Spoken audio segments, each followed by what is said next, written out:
Welcome to my YouTube channel, Tony Su Vega, your feng shui guru and paranormal expert.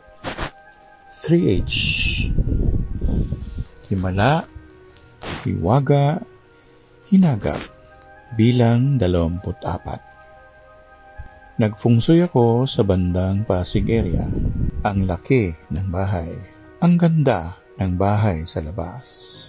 Inisa-isa ko ang detalye ng bahay kasama ng mga unseen spirits. Sa madaling salita, natapos namin ang total physical evaluation ng lupa. Nagpaalam ako at ako'y pumunta ng CR. Sinundan ako ng multo ng isang Amerikano. Tila minamatyagan niya ako kung ano ang susunod kong gagawin.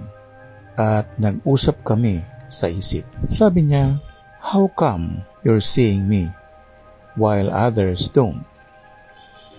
Sinagot ko lang siya ng I'm clairvoyant.